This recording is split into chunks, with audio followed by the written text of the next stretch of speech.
Welcome to Talk Cosmos, the show where Sue Minahan and her panel of guests bring you insightful conversations to awaken consciousness for soul growth. Come journey with us through astrology's energetic cycles and get ready to understand your path in the cosmic roots of the stars.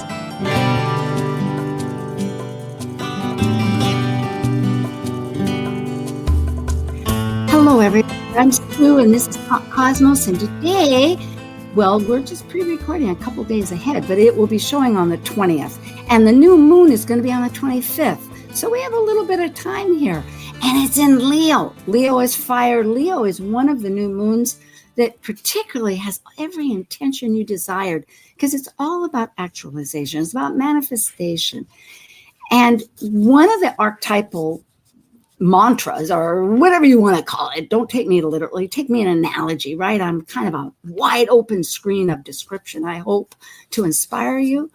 But it is leadership, and that's what, looking at it, I chose. But leadership really begins within. In fact, every manifestation begins within.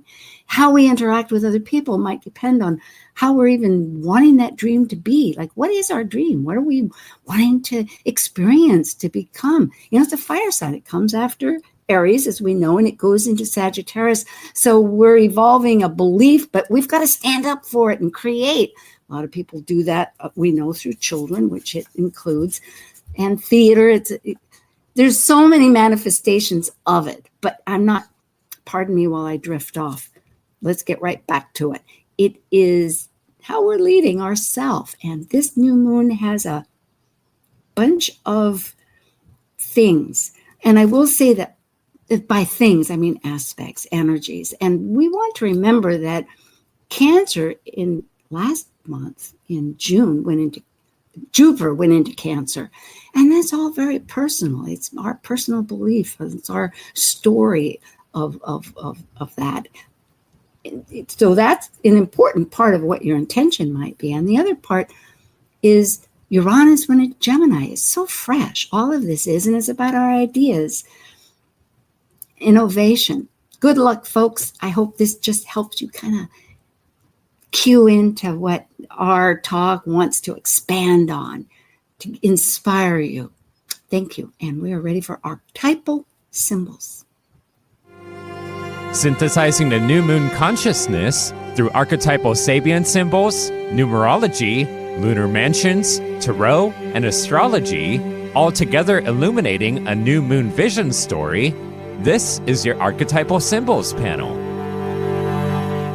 I'm Sue Minahan, founder of Talk Cosmos since 2018. I'm an evolutionary astrologer, consultant, speaker, writer, vibrational astrology student, Dwarf Planet University graduate, Kepler Astrology Toastmasters Club charter member. I have a fine arts music degree plus a certificate in jazz. I'm an artist, musician, and certified color energy life coach. Especially, I love mythology and esoteric philosophies. I'm Elizabeth Liz Machette, a professional astrologer, intuitive, numerologist, and tarot reader. I'm a certified sacred healing counselor, providing nurturing, in-depth consultations for individuals and couples. I'm an author, blogger, speaker, and international Reiki master and teacher. I create safe space in which to explore the deeper patterns of your life, to clarify your current circumstances and help you find your best path forward. And I'm Justin Elsie, an archetypal Jyotish astrologer, yoga and meditation teacher, and author.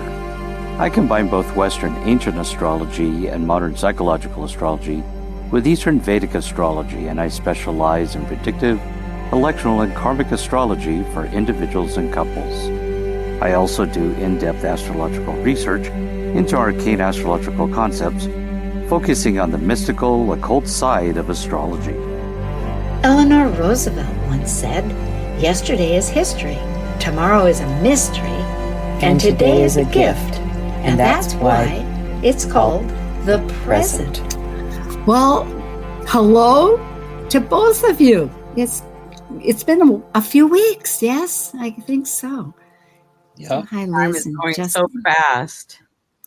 It is. Now, is it just, how is that showing up on, sometimes maybe it's my screen. I don't know. Well, I'm going to go back to there. People may have noticed I've got a new view.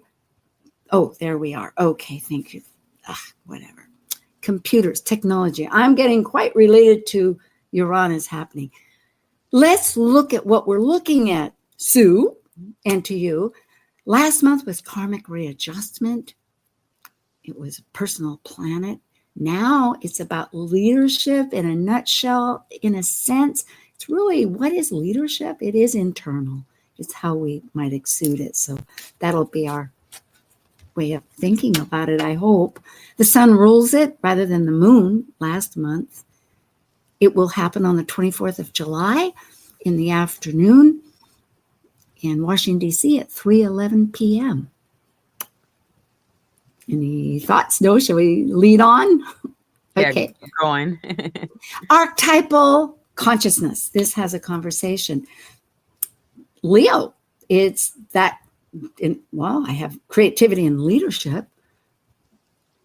Yeah. Well, it's at such an early degree. It's like we get to test things out, I think. It's like being very young. It's like just in the sign 2 degrees. So it's like that youngness and exploring and what would I want to do? And maybe we want to do a lot of things, but we can only do 1 or 2 things. Yeah. Well, those early degrees of Leo really speak to the authentic self-expression of the individual and the individual trying to actualize and express its authenticity in this world. And this is why it relates heavily to creativity. And so if we look in the first degrees of Leo, it's a lot of it's about actualization of self. Indeed. In that process, Leo is so generous in many ways, that radiation going out. And I didn't mention it here, but Mercury is retrograde in Leo.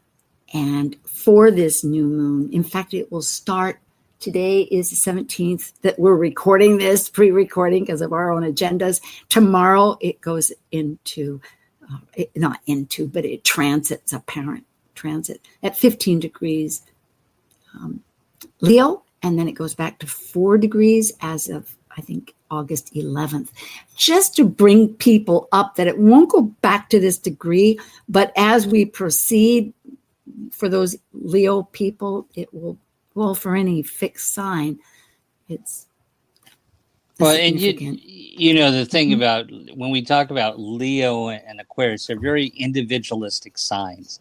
If anybody has their nodes in these signs or their sun or the moon, they're more individuals, because that's really kind of the Leo Aquarius archetype there. And to your point about Mercury being in Leo, that's a creative mind. That's spontaneous. That's brainstorming. So the fact that Mercury is going retrograde, for those that may have something in Leo and that going, it could be like, kind of going back and reviewing your creativity and your brainstorming ideas. Usually I find that people with Mercury and Leo make good creative writers. Creative thinkers. So just to bring focus a little bit for overarching, our theme is, one theme was the leadership. And reviewing that, I realized that Uranus in Gemini and Pluto in Aquarius, and all the fire signs, besides this one that we'll see Pluto is really there trying to change that idea of our Leonian manifestation, that today's thoughts are choices and collaboration. A lot of C words, cooperation. Did I say that? Choices, collaboration, cooperation, they kind of rhyme. But anyway, so just thinking about it, because if one's going to do a huge painting, for instance, how are we going to exhibit it or what's it about? It could go on and on. But it is very internal. That is where it starts. It's what's your own feeling, and perhaps just seeing that choice could be part of it, that as a leader, one doesn't have to be the dominant feature, which, in today's world still seems to be the one of, not always. I might be going too long on this, because if you take Amazon or Google, they think, as far as like Google, they think more of a cooperative group of people for a long time. And I think many groups do. And when I read about things like the art groups that are losing their monies, they are now thinking within their community to come up with new ideas. So in some sense, it is leadership on that scale. But what can we do? We have to start here. And that's, I think, where most of our conversation is going to focus. Well, and just looking at the choices that we personally have made, and are we collaborating with people that we want to collaborate with? Maybe we want to collaborate with some new people. And we've even changed and they've changed. So now it's time to maybe start a new journey. That's a great point. Yes. We've always brought in some tarot, and the two obvious ones, although there's others that could be included, but would be the Strength for Leo, if I'm right, and the Sun for the Sun, which is 19. Yeah, and it's like, taming the lion, or being one with the lion, and regaining strength and courage. I always think of courage with that card. How about you, Justin? I think you hit the nail on the head with that. That's the way I see it. Yeah, there's a lot of self-confidence with this, and that courage is part of it. Sometimes we can be very fearful about something, but still we muster up that courage just to plow through. In fact, that seems to be a big friend of a lot of activities. I mean, on a personal, insightful basis. So there's strength to go ahead, yes, for these intentions that we might have, especially during that creative recheck process with Mercury happening. Well, and sometimes you have to just go in and regain your strength at times. Yes. The Sabian Symbols, they're mystical imagery, channeled 1925. Medium Elsie Wheeler and Marc Edmund Jones. And there's lots of thoughts of making it a story, which it does have. By itself, it has a story. But because we involve 3 of them for the ascendant and the midheaven and the new moon itself, because we are anchoring this with the time zone of the United States, as we're continuing to engage in many dynamics as a nation. So we're seeing it, how does that overlay? Because wherever you live, you're going to have a different ascendant, but we're using the U.S. as that touchstone. But we're going to 2 of them instead of 3. At one time we did 4, and we won't drop from here on. But this is really like, what is happening with that Sabian and what possibly might go ahead? And if any of us want to bring up what happened previous, super. They will be at 20 degrees 21 of Scorpio for the ascendant, for the MC 1 and 2 degrees of Virgo, happens to be right on my Saturn. And for the Leo new moon, of course, why do I have 4 degrees for the Leo new moon? That's a big boo-boo. It's 2 and 3. The Sabians know better. Okay. Yep. As much as I love perfection, it seems to elude. All right. The ascendant, the 3rd decan of Scorpio at 20 degrees, which, Liz, why don't you start? A woman draws away 2 dark curtains, closing the entrance to a sacred pathway. This reminds me of the High Priestess card, because I think of, even though there's not the curtains there, but it feels like there's something behind that. There's closing that is something hidden in the back. So plunge ahead into the unknown and have courage. Beautiful. Yeah, and the future one for Scorpio is quite a different imagery. Justin, do you want to bring that out? Sure. So where we're leading to is Scorpio 21 degrees Obeying his conscience, a soldier resists orders. And so the key thinking here, the keynote, not the key word, but the keynote here, that's also misspelled right there, a readiness to face the results of a refusal to follow the authoritarian patterns of an aggressive society. And so the key word here is inner freedom, basically one following his inner truth. Which is quite, just in itself, a real process, because if you're plunging into the unknown and you have courage, it is a matter of how far are you going to go, maybe, or can you? Because if your conscience is telling you that what you've been involved with, as far as, in this instance, military, but it could be anything in life with some established ideas, are we going to expand outside of it? But it's that, so in a sense, it's really maybe not acting on it, would you both say, but more feeling it, knowing it, part of that internal process? Well, listening to yourself, yeah. That's fine. You're getting is important. Because a soldier resists, okay, yeah.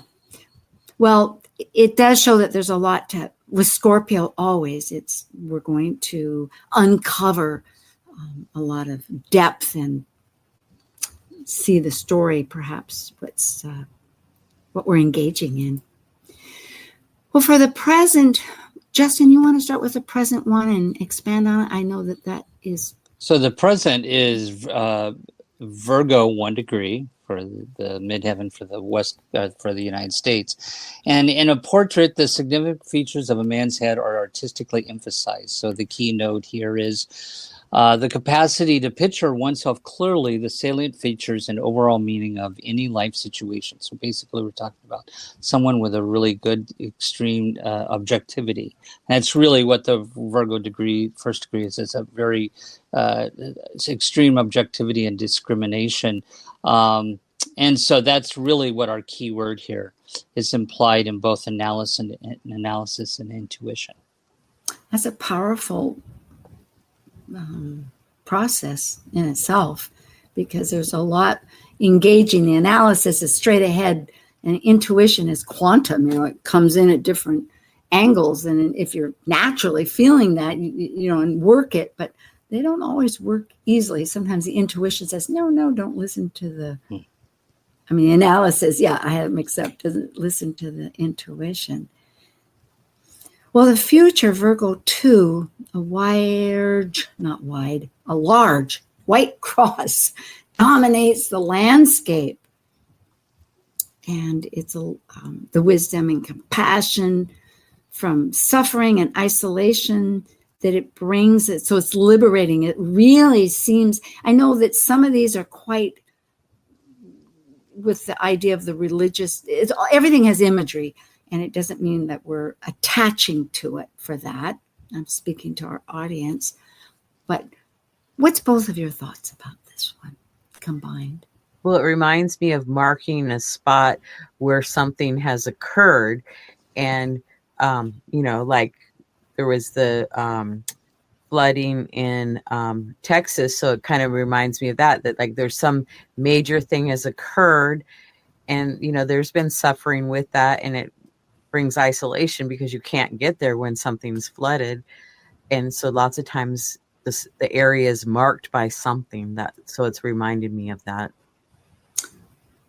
Yeah, I don't know, liberating. If we, I guess, introspect using all of this combined, not disintegrate. Oh, I put words together in the brain. It's like, what? That has no sense at all. Disseminating? Discriminate. Oh, okay. It's right there in front of me. Okay. It's what I do, supposedly.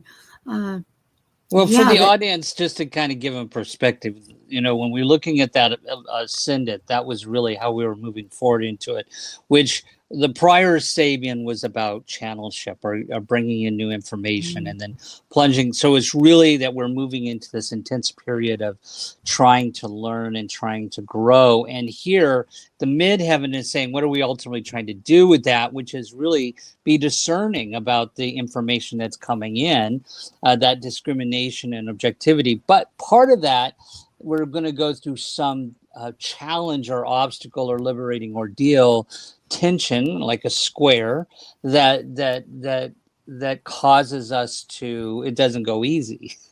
There's a liberating ordeal in trying to gain new information and to be discerning or discriminate about. And that's why we have to be discerning in life. Thank you. So the new moon for everybody at 2 degrees Leo, which is the 2 and 3, just in this particular little soliloquy, is, who wants to do the first one? I'll do it. Yeah, go ahead, Liz. An epidemic of the mumps, spreading power of individual crisis through a collectivity. The infectious spread of individual experiences. So that's really interesting, I think. Spreading of something. It is. Well, and here's the thing. To understand that one, you actually kind of have to see the other one prior to this because it's a story. So the first one prior to this, the Leo 1 degree, really speaks to that creative, what we were talking about, like you brought up Mercury and Leo, that creative mind. And then we move to the 2nd degree Leo, which is about, okay, now we have this creativity. We brought in that information we were talking about, but now it's creative. And then what do we do with that? Well, it spreads the individual experiences. And that's the interesting thing about the Sabians, because it's all about experiences.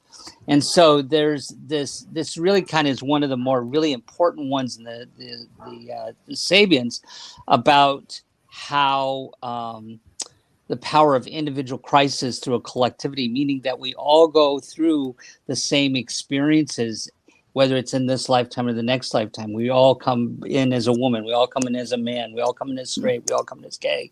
There's some type. This is where one of the important ones that talks about how the individual experiences that the Sabian speaks about. So this is part of that creative mind. We come here to be creative, that Leo 1 degrees and that creative thought.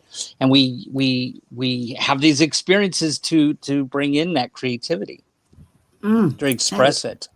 That is super powerful. Yes, because if we're going to have ideas and lead them, you want them to be received. So I guess this is really, well, my little abstract of it. You're looking at me like, what? But yes, that's, I'm thinking as far as a new moon, what we want to manifest, our intentions, or how we want to present something could be shared. It's like, okay. Well, a middle-aged woman in her long hair flowing, her shoulders, I think it was, and braless, youthful engagement. Again, it's quite an older idea of things.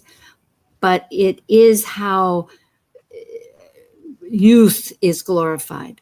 And again, it gets to independence. I think this is seconding that one of the earlier ones, or what we were talking about, the independence of being oneself despite all, and stepping out, whether it's your social consciousness or whatever it is, being authentic. I would agree with that wholeheartedly. Okay. I agree. Thank you. Justin and Liz. All right. Well, the Jyotish lunar mansions and the chakras.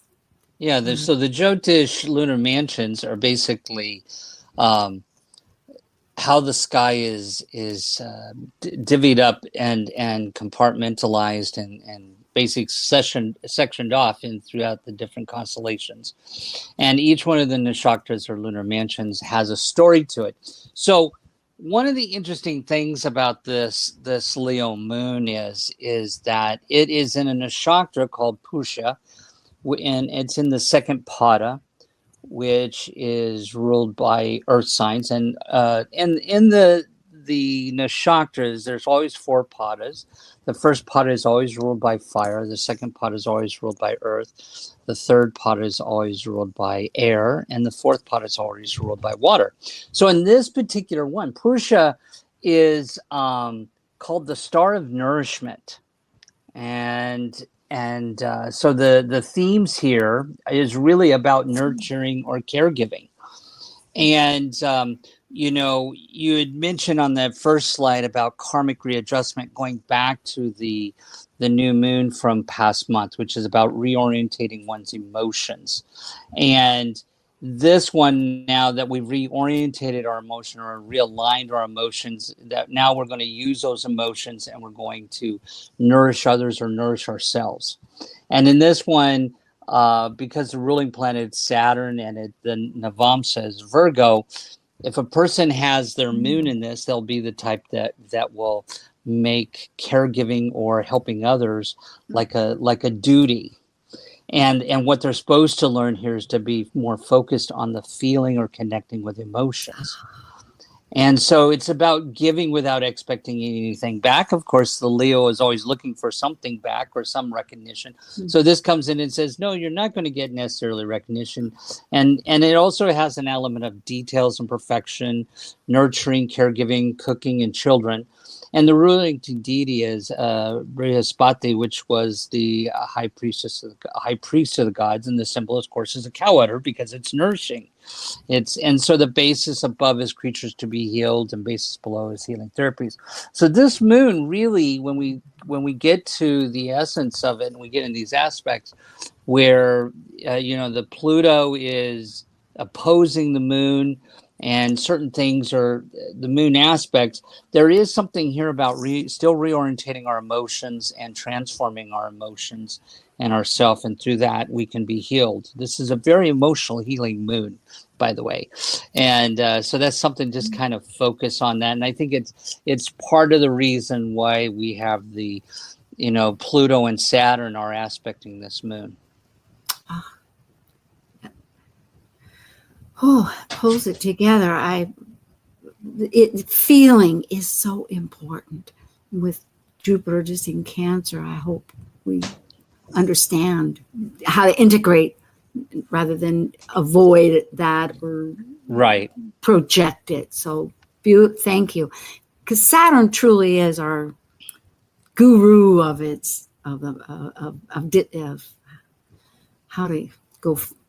how to make form, how to do it. Thank you, Justin. The numerology, it's most interesting. It's 2, something we've used quite a bit in the past ones, but here there's a lot of 2s, and it makes this point of Thales pattern that we've brought up before, where there's an opposition, but one planet is sextile, which is connection, and the other, and also trine to those 2 points of the opposition, meaning it is the mitigator between what might be a tension, just looking at something across the aisle, although it doesn't mean it has to be a tension. But in this case, you have Pluto with the moon and the sun, which is exactly, I think, evident of this, what the nourishment needs, because it is emotional.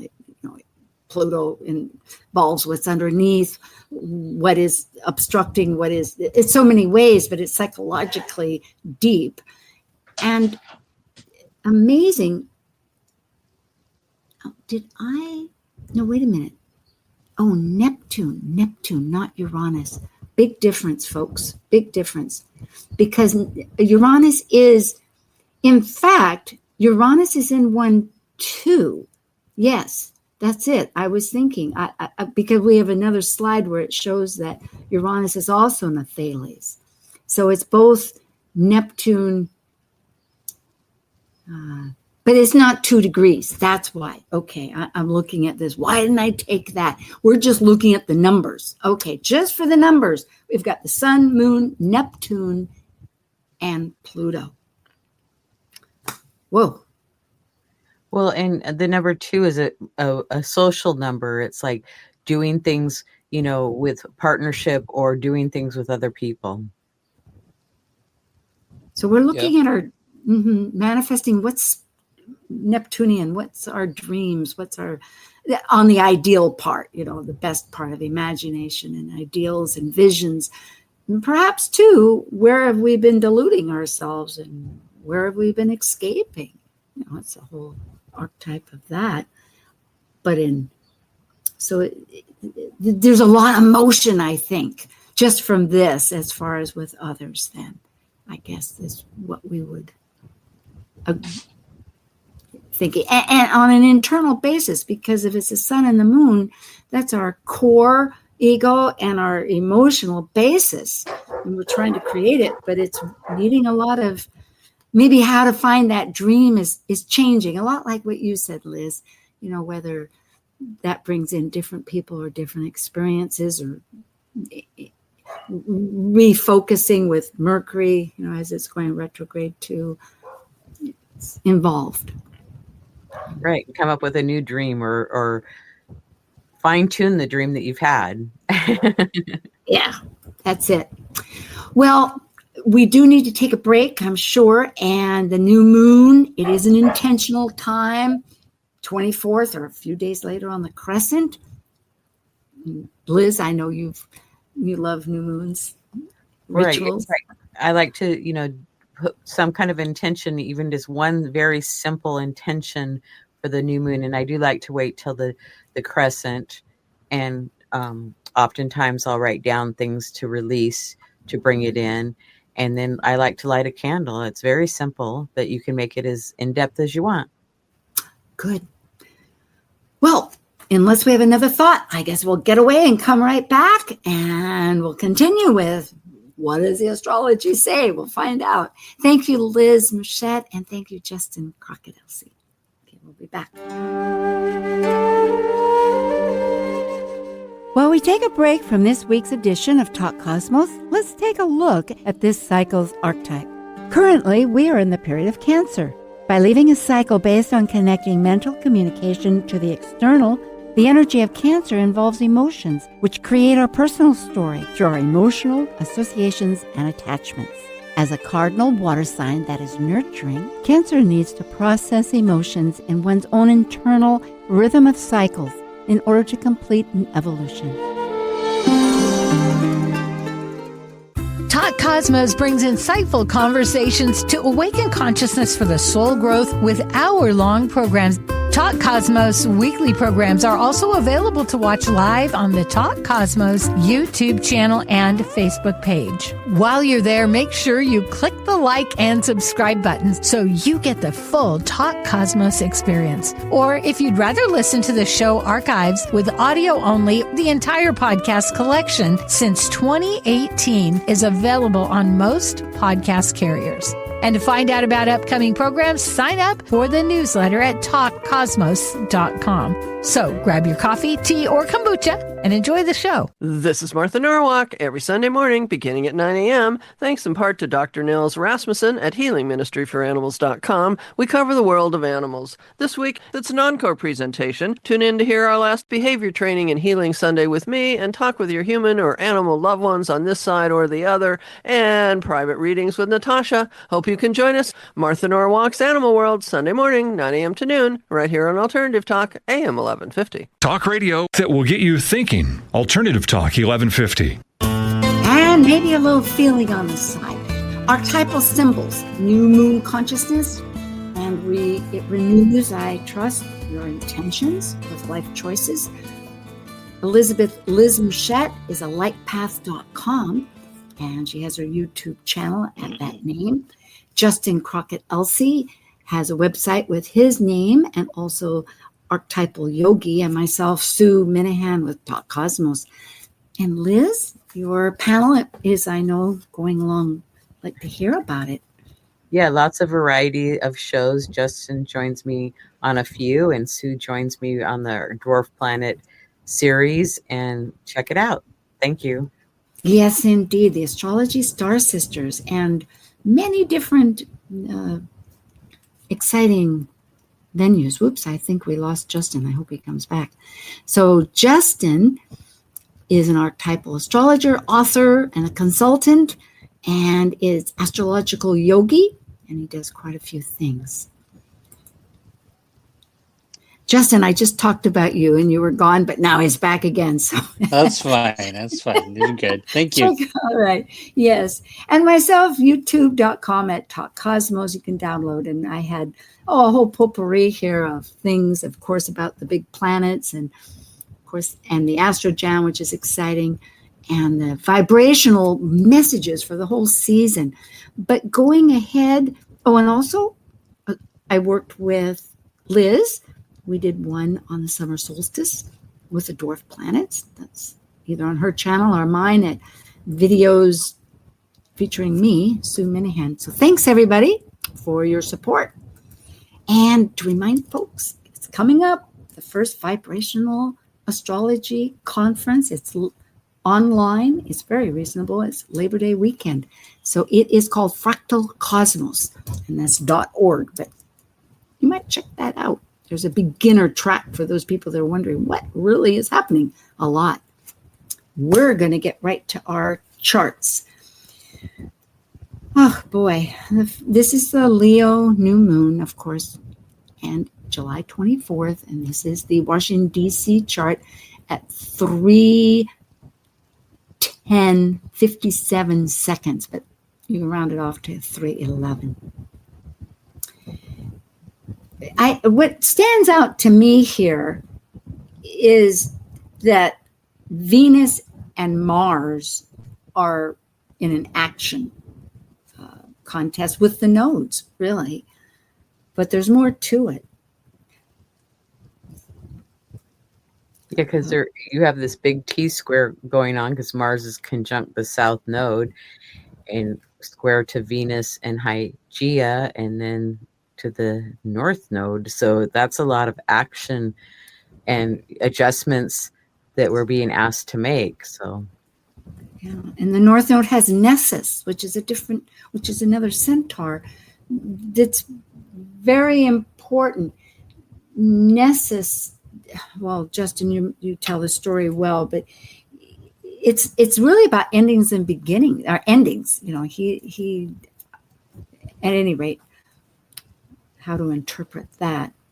So what jumps out to me in this chart is the Mars Venus square. I think that's out of this, looking at this particular aspect, and the fact that they're both in mental signs of Virgo and Gemini here. There is some conflict between our desires and affections, our desires, what we desire and what we're thinking and what we're desiring, with Venus in Gemini there, and Mars in Virgo, which is being perfectionist and trying to analyze and get down deep in the weeds. And so there's some conflict between our desires and our actions, and they're not in alignment. And I think that's just something to be aware of, our communications, of how they're coming across to others. And it also means that, I think we've talked about this on maybe some other show, but Mars and Virgo likes to strategize and plan, and this is a really good time for purging, strategizing. And so this could be a time when people really, if you're a writer, this is a good time to edit your book. This is a good time to purge any type of, or clean up any type of communications, or anything isn't desirable anymore, Yeah, that Venus, good points. With Hygeia there wants purity of thought, perhaps, and the task is really the releasing point of the south node with that action. Mars and the square itself is very activating. And I might add that this is where Mercury might be really useful during this retrograde period to refocus, any words, focus, review, analyze, reassess, what has been, what we've wanting to create, our leadership, our creativity, ideas related to that, such as writing, such as book. Yeah, that's adds up. Liz, you're quiet. Shall we go on? Oh, I thought you were going to switch the slides. I wasn't sure, Yeah. but No, I'm into it. I'm watching. I'm just trying to get to the next. Okay, fine. We will. Well, sacred geometry, Thor's hammer, again, in this particular pattern, it's moving, it's dynamic, it wants change. There's a focal point that's driving that, because energetically, the aspects involve a square and half a square, and the other 2 points are actually square. So what does that add up to? Action, action, action. But it's like a wedge going ahead. What is it that we're looking at? We're looking at one with Ceres is going forward, and Ceres is out of bounds, meaning it's really listening to its own drum. And again, it has, I bet, a lot to do with that needing to nurture ourselves, which goes along with the nakshatra. Mm-hmm. Now this says yod. So are we looking at a yod here or at a Thor's hammer?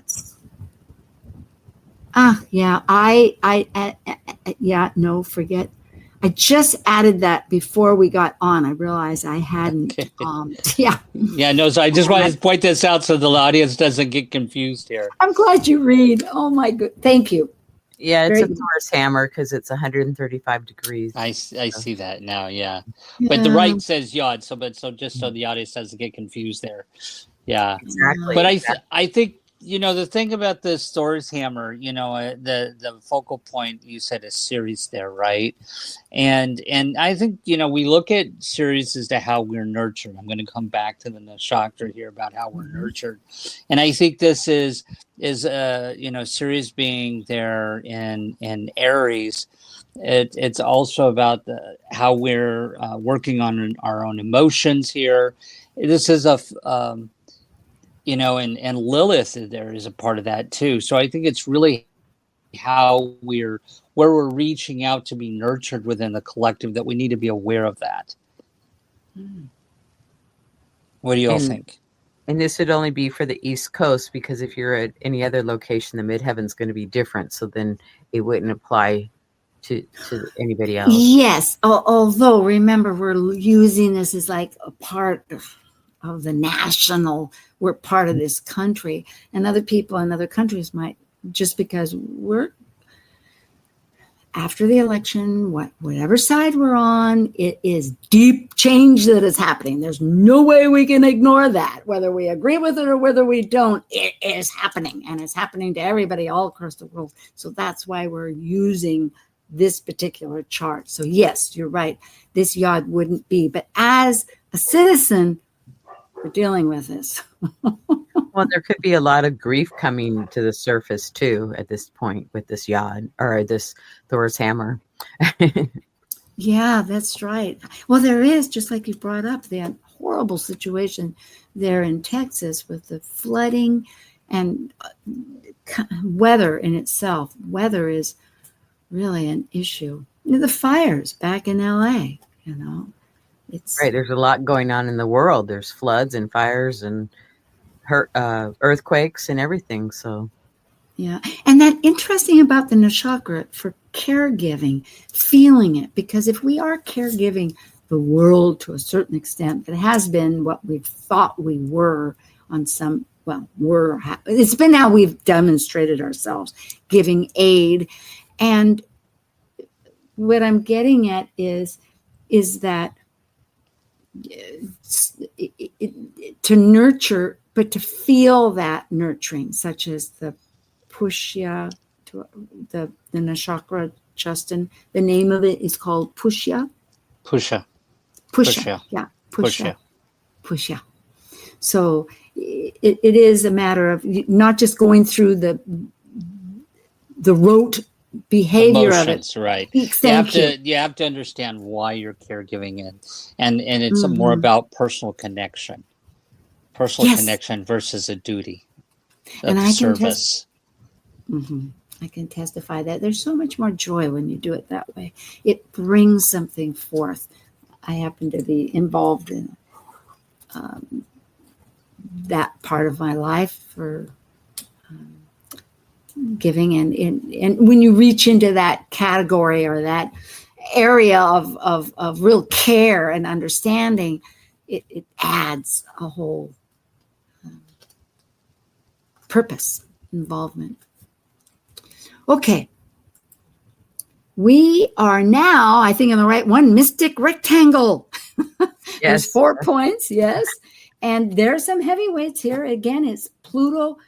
Really, this mini trine, which isn't shown up here, it's on the next one. So I won't go for that. But anyway, we're dealing with those 4 points, and each one is a point of Thales working, but it's working as a whole energetic force. Right. Put in the effort and you will reap the rewards, because mystic rectangles are nice, but they do require a lot of work with the oppositions and adjustments that need to take place. Well, Black Moon Lilith really wants all of us. She, very akin to not wanting to be underestimated or misunderstood, or categorized. It's that whole part of oneself. And perhaps it's aligned with our beliefs. So perhaps it's us looking at acknowledging what is our total belief that is current right now, with Uranus, that is so innovative, but it too, anyway, it's working with the present moment more than the past or the future. Because the sun and the moon opposite Pluto, as we've discussed, is very deep. It's changing us to become more inclusive, I think. Exactly. You're deep in meditation there, Justin. Shall I go on? No, I think. Well, yeah, I could repeat it. I think the opposition with Pluto and the Moon is really about transformation of the individual. Really comes back to the Leo degrees there, which is about creative self-expression and creativity and transformation of self. And with Lilith there, I think you were correct. That's really that you're on the head there with that. It's about belief systems. So it's how we, checking our belief systems and how we see it ourselves, having that discernment, that discrimination. And at the same time, I think that Uranus on the other end, on the other point of Thales, because a point of Thales is about a completion of a cycle, is really helping us to change our thinking, because it's opposite Lilith in Sagittarius, which is concerned with harmful beliefs, or feeling we're being hurt by beliefs, right? So I think it's a really good mystic triangle. And like Liz says, you have to take some action, but it's really, I think, towards the transformation of the individual, the self. It's a busy new moon. Here we have, for leadership overhaul, which again is starting from inside out in all these categories, a grand fire trine. And it involves the new moon, the conjunction between Saturn and Neptune, which isn't exact until February, but it's very close, within a degree, less than a degree. And Black Moon Lilith again. Here she is activating it. And there's 2 kites points with that are points of need to work out. And to me, this is where I was saying that there's this mini trine that seems to be long-standing and so evident. And it's Uranus, Pluto, and Saturn, Neptune. And I was just listening to a vibrational class and reminding that the beauty, I call it the beauty, between Saturn and Uranus is that Saturn gets affected by Uranus, where it's making its own rules. It's not going to be necessarily be dictated to. It's leading. It's not just saying anything goes, but it's breaking some kind of pattern, some kind of conditioning to open up.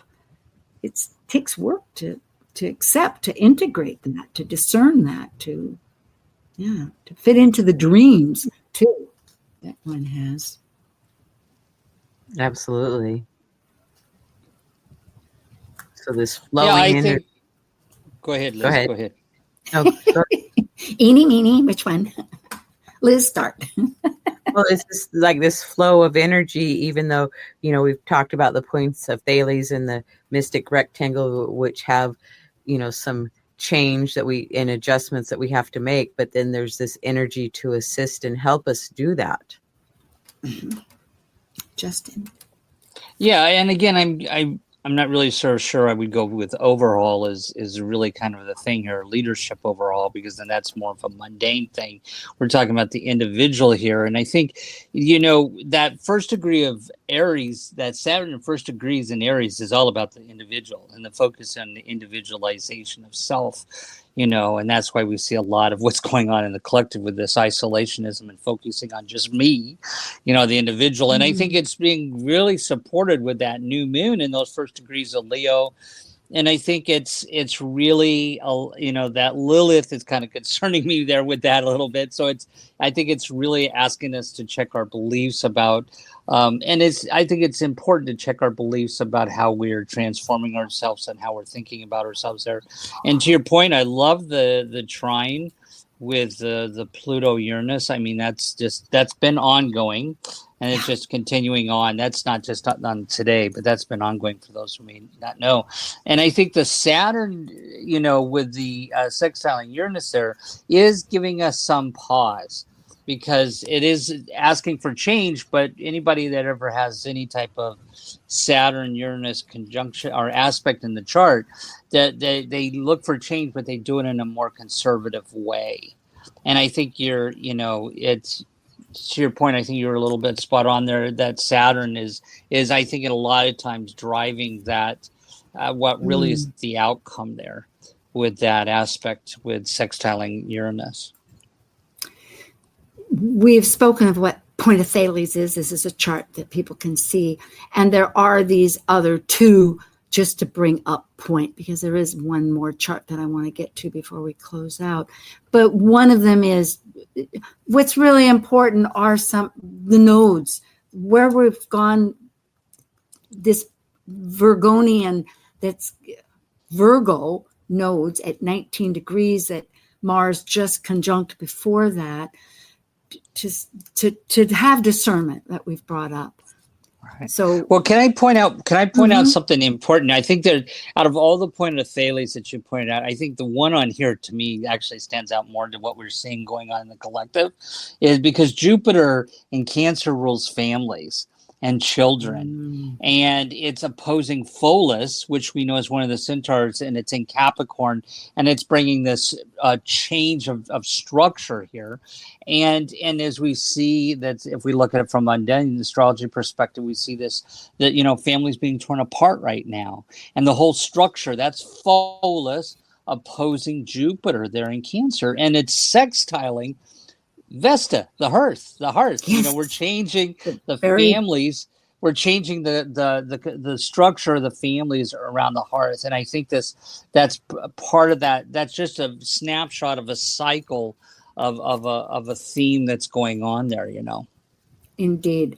Here is the United States on the inside, that Sibley chart, July 4th, 1776, 5:10 p.m. in Philadelphia. And on the outside is the new moon on the 24th. And as we see, boy, what do we see?